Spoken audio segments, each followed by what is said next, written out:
দিল্লিতে পরিযায়ী শ্রমিকরা আদৌ ভারতীয় নাকি বাংলাদেশি পরিচয় জানতে ছোট গাড়ালছড়ায় দিল্লি পুলিশের বিশেষ টিম। মঙ্গলবার সকাল 11:30 নাগাদ এমনটাই জানালেন ছোট গাড়ালছড়া এলাকার বেশ কিছু বাসিন্দারা। প্রসঙ্গত, দীর্ঘ বছর ধরে দিল্লির বিভিন্ন জায়গায় পরিযায়ী শ্রমিক হিসাবে কাজ করেন দিনহাটার ভারত বাংলাদেশের সীমান্ত ঘেঁষা ছোট গাড়ালছড়া এলাকার বহু বাসিন্দা। সেই বাসিন্দারা আদৌ ভারতীয় নাকি বাংলাদেশি পরিচয় জানতে দিনহাটার ছোট গাড়ালছড়ার দিল্লিতে কর্মরত সেই সব পরিযায়ী শ্রমিকদের বাড়ি বাড়ি এসে প্রয়োজনীয় কাগজপত্র সংগ্রহ করল দিল্লি পুলিশের বিশেষ টিম। জানা গেছে, দিল্লির বিভিন্ন জায়গায় পরিযায়ী শ্রমিক হিসাবে কাজ করা লোকেদের পরিচয়পত্র নিয়ে এসে তারা নির্দিষ্ট গ্রামের বাসিন্দা কিনা সেই ব্যাপারে স্থানীয় পঞ্চায়েত সদস্যের কাছে লিখিত নেওয়া হয়।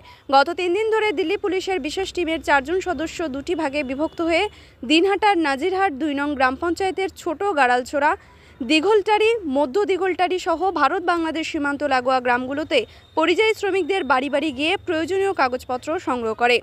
এই ঘটনায় দিল্লিতে থাকা দিনহাটার এইসব সীমান্ত গ্রামের পরিযায়ী শ্রমিক ও তাদের পরিবারের সদস্যদের মধ্যে আতঙ্ক ছড়িয়েছে। দিল্লি পুলিশ এসেছিল? হ্যাঁ। কি কাগজ দেখলো? আধার কার্ড, ভোটের ফটো, বাবার আধার কার্ড, ভোটের ফটো, মায়ের আধার কার্ড, ভোটের ফটো। কে থাকে দিল্লিতে? দেবর। কতদিন থেকে থাকে? বাসুর থেকে অন্তত 15 বছর। 15 বছর ধরে থাকে। তারা কি এখন বাড়িতে আছে না দিল্লিতে আছে? দিল্লিতে আছে। তো আপনি সব ডকুমেন্টস দিলেন? হ্যাঁ। আর কি জিজ্ঞাসা করলো? এমনি তো কিছু জিজ্ঞেস করেনি। কি নাম আপনার? মর্জিনা বিবি। বাড়ি? ছোট গাড়ালছড়া। বিষয় হচ্ছে ওরা এই জন্য এসেছে, ওখানকার দিল্লিতে যারা থাকে, যে সমস্ত মানুষ এখানকার মানুষ ওখানে থাকে, কাজ করে দীর্ঘদিন থেকে, তারা সত্যিকারের ভারতীয় নাগরিক কিনা সেই ইনভেস্টিগেশনে ওরা এসেছিল। আমাদের সঙ্গে বসেছে, আমরা যে সমস্ত কাগজ ওরা নিয়ে এসেছে সেই কাগজের ভিত্তিতে আমরা প্রত্যেকটা মানুষকে ভেরিফাই করে তাদেরকে দিয়ে দিয়েছি। কতজনের সদস্য এসেছিল? টিম এসেছিল 4 জনের। তার মধ্যে ছোট গাড়ালছড়ায় কতজন? ছোট গাড়ালছড়ায় 2 জন আসছিল। বাকিরা? লাগাতার 3 দিন ইনভেস্টিগেশন হয়েছে। বাকি 2 জন দিঘলটারি এবং নাজিরহাট এলাকায় কাজ চালিয়েছে।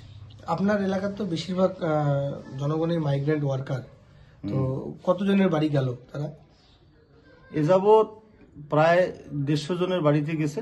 না, যারা সব ভারতীয় নাগরিক কিনা তারা যাচাই করার জন্য এরা এখানে এসেছে, এবং যা যতটা যাচাই করতে জানতে পারলাম সবাই ঠিক আছে, আমাদের ভারতীয় নাগরিক অরিজিনাল, এবং যাদের যা তথ্য সেটা ওদের হাতে তুলে দেওয়া হয়েছে। আপনারা সহযোগিতা করেছেন? হ্যাঁ, সহযোগিতা করেছে।